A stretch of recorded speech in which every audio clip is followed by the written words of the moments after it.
గుంటూరు జిల్లా తెనాలి పురపాలక సంఘం ప్రజారోగ్య విభాగం ఆధ్వర్యంలో పూలే కాలనీలో 10 MLD STP ప్లాంట్ ప్రారంభోత్సవం సందర్భంగా జరిగింది. 30,60,00,000 వ్యయంతో నిర్మించిన ప్లాంట్ను కేంద్ర మంత్రి డాక్టర్ పెమ్మసాని చంద్రశేఖర్ ముఖ్య అతిథిగా హాజరై మంత్రి నాదెండ్ల మనోహర్, ఎమ్మెల్సీ ఆలపాటి ప్రసాద్లతో కలిసి ప్రారంభించారు.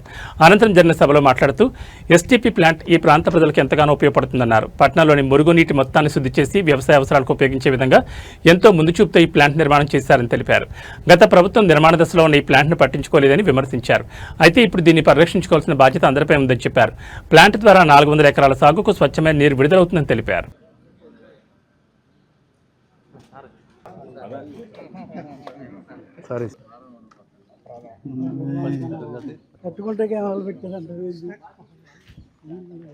ఫ్లాష్ వస్తుంది.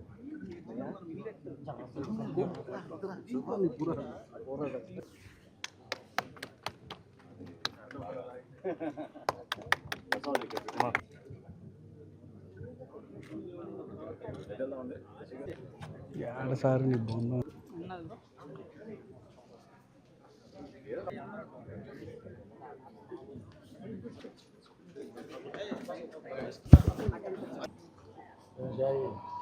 సార్ నమస్తే సార్.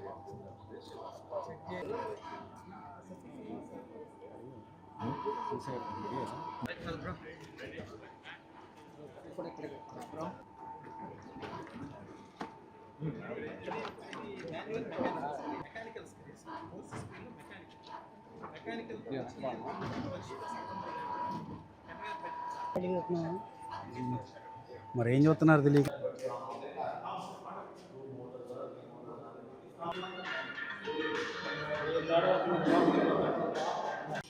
శ్రీ ఆలపాటి రాజేంద్ర ప్రసాద్ గారు, ఆంధ్రప్రదేశ్ సంఘం చైర్పర్సన్ గారు, శ్రీమతి తాటిపోయిన పద్మకుమారి గారు, అలాగే పెద్దలు దాదాపు 2017లో ఆనాటి చంద్రబాబు నాయుడు గారి ప్రభుత్వంలో 2 ప్రాంతాల్లో 2 MLDs, ఇది ఒక 10 MLD, అది ఒక 3 MLD మన ఏదైతే సీఎం కాలనీ ఉందో ఈ 2 చోట్ల తీసుకొస్తే ఇక్కడ మాత్రం పూర్తి చేసుకోవడం జరిగింది. దాదాపు 8 ఏళ్ల తర్వాత ఈ కార్యక్రమానికి ఈ రోజున రూపకల్పన జరిగి, ఎందుకంటే మనందరికీ తెలుసు స్వర్ణాంధ్రప్రదేశ్ కావాలంటే స్వచ్ఛ భారత్ అనేది స్వచ్ఛ ఆంధ్రప్రదేశ్ కూడా రావాలని చెప్పి నాడు ముఖ్యమంత్రి గారి యొక్క ప్రయత్నం ఈ కూటమి నాయకత్వంలో.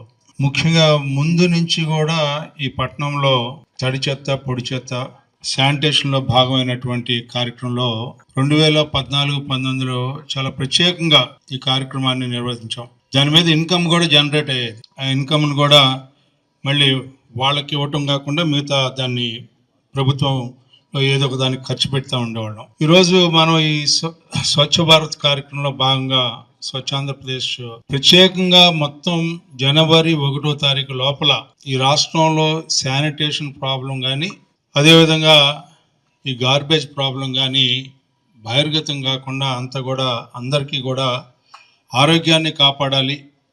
ఎందుకంటే వ్యాధి వచ్చిన తర్వాత నయం చేసే కంటే prevention is better than cure అన్నట్టుగా ఈరోజు ఆరోగ్యాన్ని కాపాడే దిశలో కలుషితమైన నీటిని దాన్ని పరిశుద్ధం చేసి మళ్ళా మంచినీటికి కాకుండా మిగతా అంశాలన్నిటికీ వాడుకోవటానికి ఈ రోజున ఈ కార్యక్రమానికి నాంది పలికింది. రాష్ట్ర వ్యాప్తంగా అమృత్ 1లో కట్టినటువంటి MLDs కొన్ని నిరుపయోగంగా మారుతూ ఉన్నాయి. ఎందుకు మారుతూ ఉన్నాయంటే దీంట్లో మాన్యువల్ పార్టు దీని మీద సరిగ్గా కాన్సన్ట్రేషన్ చేయకుండా, మెయింటెనెన్స్ లేకుండా గవర్నమెంట్ ఆర్గనైజేషన్స్తో ఉన్నాయి కాబట్టి కొన్ని కుంటుపడిపోతూ ఉన్నాయి.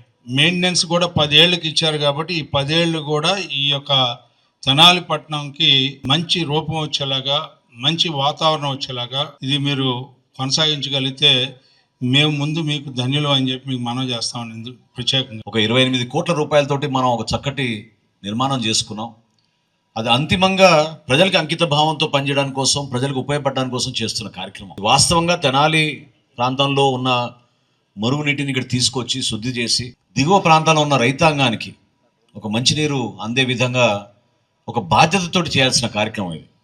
తెనాలి పురపాలక సంఘం ఎంత బాధ్యత ఉందో ఇక్కడ ఉన్న పౌరులందరూ కూడా అంతే బాధ్యత ఉంటుంది. ఓ సంవత్సరం నుంచి ఎప్పుడైతే కూటమి ప్రభుత్వం ఏర్పడిందో మన ప్రాంతంలో ఉన్న ప్రధాన కాలువలన్నింటినీ కూడా మనం పెద్ద ఎత్తున ఎక్కడ ఇబ్బంది కలగకుండా ఉండాలి. వర్షం వచ్చినప్పుడు కానివ్వండి, లేకపోతే మీ ఇంటి నుంచి మీరు వదులుతున్న వ్యర్థాలు కూడా సరైన రీతిలో దాన్ని ట్రీట్మెంట్ చేసి పంపించే విధంగా ఒక ప్రయత్నం అనేది కొనసాగుతూనే ఉన్నాం. అయినా కానీ అంత సక్సెస్ఫుల్ చేయలేకపోయాం. ఎందుకంటే దానికి ఒక ప్రణాళిక అవసరం, కొంచెం సమయం అవసరం, నిధులు అవసరం. నిధులతో పాటు మీ అందరి సహకారం అవసరం. సో మిమ్మల్ని అందరూ కూడా ఈ సందర్భంగా నేను కోరేది, ఈరోజు ఇది మీకోసం అంకితం చేస్తున్నాం. పురపాలక సంఘానికి ఉన్న బాధ్యతతో పాటు మీరందరూ కూడా దాంట్లో పాల్గొనాలి, భాగస్వాములు అవ్వాలి, అర్థం చేసుకోవాలి మీరు. ఎందుకంటే ఇది రాజకీయాలతో ముడిపడిన అంశం కాదు. ఇది మన భవిష్యత్తు కోసం, మన బిడ్డల కోసం, మన రైతాంగాని కోసం. ఇందా కౌన్సిలర్ గారు చెప్పినట్టు దాదాపు 400 ఎకరాలు సాగు చేసుకున్న ఈ ప్రాంతంలో ఉన్న రైతులకి 11వ వార్డు, 12వ వార్డు, 10వ వార్డు, ఏ వార్డు అని కాదు, అన్ని వార్డుల నుంచి ఇక్కడికి వస్తుంది మనకి ఆ కాలువ. ఆ కాలువని మనం శుద్ధి చేసి ఆ నీటిని మళ్ళీ కింద వదిలినప్పుడు ఒక బాధ్యతతోటి తీసుకెళ్ళాలి. అదేవిధంగా మీరందరూ కూడా ఆలోచించాల్సింది, పారిశుద్ధ్యం విషయంలో ఖచ్చితంగా మీరు తడి చెత్త, పొడి చెత్త పాటించాలి. మీ ఇళ్ల దగ్గరే మేము గార్బేజ్ కలెక్షన్ కోసం చేస్తున్నప్పుడు ఇక్కడ చాలా మంది మన నగర దీపికలు ఉన్నారు, ఆర్పీలు ఉన్నారు, వీళ్ళందరూ కూడా ఆ బాధ్యత ఉంది. 30 MLD ప్లాంట్ మనం 2050 వరకు తెనాల్లో ఉన్న ప్రజానికానికి ఉపయోగపడే విధంగా ఆ రోజుల్లో మనం 80 కోట్ల రూపాయలతోటి ప్రకాశం బ్యారేజ్ నుంచి నీళ్లు తీసుకొచ్చాం. సో 365 రోజులు మనకి త్రాగునీరు ఎప్పుడు ఇబ్బంది కలగకుండా ఉండడానికి కోసం ఆ రోజు చేసిన ప్రయత్నం. రాష్ట్ర ప్రభుత్వం, కేంద్ర ప్రభుత్వం, స్థానికంగా ఉన్న పురపాలక సంఘం సంయుక్తంగా చేసే కార్యక్రమం ఇది. కాబట్టి మెయింటెనెన్స్ కూడా ఒక ప్రొఫెషనల్ విధానంలో చేసుకుంటూ వెళ్ళాలి. మెయింటెనెన్స్ విషయంలో కేవలం ఏదో మనం ఒక కంపెనీకి అప్పచెప్పేసాం వాళ్ళే చూసుకుంటారనేది కాదు. పర్యవేక్షణ అనేది పబ్లిక్ హెల్త్ నుంచి, అదేవిధంగా మన మున్సిపల్ కార్పొరేషన్ నుంచి, కౌన్సిల్ నుంచి కూడా మీరు ఖచ్చితంగా ఎప్పటికప్పుడు మన అధికారులు మీరు నియమించుకొని నోడల్ ఆఫీసర్లుగా ఎప్పటికప్పుడు ఎవ్రీ వీక్ మీరు రిపోర్టులు తెప్పించుకుని దాన్ని మానిటర్ చేయండి. ఎందుకంటే ఆ ఏజెన్సీ బాధ్యత మంది కాదని అనుకోవడం చాలా పొరపాటు. ఎక్కడ కూడా కాంప్రమైజ్ కాకుండా మీరు వాళ్ళకి అందించాల్సిన పేమెంట్లు ఎట్లాగో మీరు అందిస్తారు, అందులో ఎక్కడ డీలే లేకుండా చూసుకోండి. భవిష్యత్తులో వాళ్ళకి ఇచ్చే ప్రతి నెల మెయింటెనెన్స్ అమౌంట్ లో కూడా వాళ్ళు మన వేలి చూపించకుండా వాళ్ళు మనం చెప్పిన విధానంలో పనిచేసుకునేటట్టు మీరు చాలా ఫర్మ్ గా ఉండండి. డెఫినెట్ గా ఒక నోడల్ ఆఫీసర్ని పెట్టి ఎవ్రీ వీక్ రిపోర్ట్ తెప్పించుకుని ఎంతవరకు ట్రీట్మెంట్ జరుగుతుంది, ఎంత మనకి ఇన్ఫ్లో వస్తుంది, అవుట్ఫ్లో కూడా ఆ విధంగా ఉందా లేదా అనేది మీరు చెక్ చేసుకోవాల్సిన బాధ్యత మీ పైన ఉంది. 28 కోట్ల రూపాయలు పెట్టి 2018లో ఆ రోజు ఎమ్మెల్యేగా ఉన్నటువంటి ఆలపాటి రాజేంద్ర ప్రసాద్ గారు కేంద్ర ప్రభుత్వ సహకారంతో దీన్ని మొట్టమొదటిగా తీసుకొచ్చారు. డ్రైనేజ్ వాటర్ పోతా ఉంటుంది, ఎక్కడో పొలాల్లో కలిసిపోతా ఉంటుంది. దానివల్ల మీ కళ్ళ ముందు ఏమీ కనిపించదు ప్రస్తుతానికి. దానికి పట్టించుకునే వాళ్ళు కూడా ఉండరు. అదే కదా, ఇది వ్యక్తిగత ప్రయోజనం కాదు. అయితే ఈ వాటర్ పొలాల్లోకి వెళ్ళి రైస్ లో కానీ ఇంకో దానిలో కలిసి మళ్ళీ అవన్నీ మనం తింటే 10 ఏళ్లకో 15 ఏళ్లకో కుటుంబాల్లో క్యాన్సర్లు వచ్చి ఈరోజు మీరు చూస్తూ ఉన్నారు, ఎక్కడ చూసినా కూడా, ఏ కుటుంబాల్లో చూసినా కూడా క్యాన్సర్ ఉంటుంది. ఈ విధంగా ప్లాస్టిక్ కానీ, వ్యర్థాలు కానీ పొలాల్లో, ఇళ్లల్లో ఈ విధంగా కలిసిపోయి డ్రింకింగ్ వాటర్ వీటన్నిటిలో వస్తున్నాయి కాబట్టి క్యాన్సర్లు వస్తూ ఉన్నాయి అని ఇలాంటి ప్లాంట్స్ తీసుకొచ్చి పెట్టారు. 30 కోట్ల రూపాయలు పెట్టి ఆ రోజుల్లో. అయితే గత 5 సంవత్సరాల్లో వీటి మీద పూర్తిగా ఆగిపోయినాయి. ఎందుకు ఆగిపోయినాయి? కేంద్ర ప్రభుత్వ నిధులు ఉన్నా కూడా రాష్ట్ర ప్రభుత్వం ఇవ్వాల్సినటువంటి నిధులు లేకపోవటం ఒకటి. 2, దీని విలువ తెలియని నాయకులు ఉండటం, కాంట్రాక్టర్లని, అధికారులని కూర్చోబెట్టి ఇద్దరిని కోఆర్డినేట్ చేసి కంప్లీట్ చేసేటువంటి శక్తి లేకపోవటం వల్ల ఈ 5-6 సంవత్సరాలుగా ఇది ఇక్కడ ఆగిపోయింది. మరి ఈ రోజు వచ్చిన సంవత్సరం రోజుల్లో మళ్ళీ మనోహర్ గారు దీని గురించి ఆలోచించి ఆ విధమైన దూరదృష్టితో కాంట్రాక్టర్లని అందరినీ కూర్చోబెట్టి అద్భుతంగా తయారు చేసి ఈ ప్లాంట్ ను తీసుకొచ్చారు. కాబట్టి ఇది బలమైన నాయకులకి, బలం లేని నాయకులకి, దూరదృష్టి లేని నాయకులకి ఉండేటువంటి తేడా. ఇవన్నీ మీరు తెలుసుకోవాలి. మహిళలు మీ కళ్ళ ముందు కనపడకపోయినా కూడా ముందు జరిగేటువంటి వాటిని అర్థం చేసుకుంటారని మనస్ఫూర్తిగా కోరుకుంటా ఉన్నాం. ఇవన్నీ కాకుండా మీరు తెనాలి చుట్టుపక్కల ప్రాంతంలో డెవలప్ చేస్తా ఉన్నాయి, అన్ని చూడండి.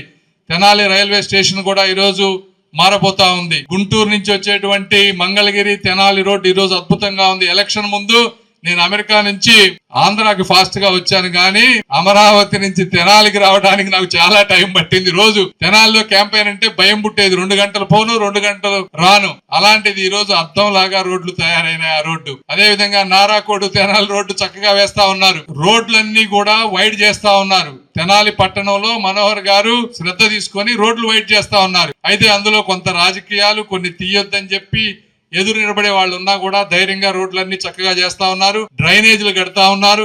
శానిటేషన్ మీరు ఇందా చెప్తా ఉన్నారు, దోమలు, కుక్కలు ఇవన్నీ ఉన్నాయి రోడ్ల మీదని. ఇవే మన సమస్యలు. ఎక్కువ మందికి తీర్చాల్సిన సమస్యలు దోమలు, కుక్కలు, రోడ్లు, శానిటేషన్, డ్రింకింగ్ వాటర్, ఇవి కావాల్సినవి.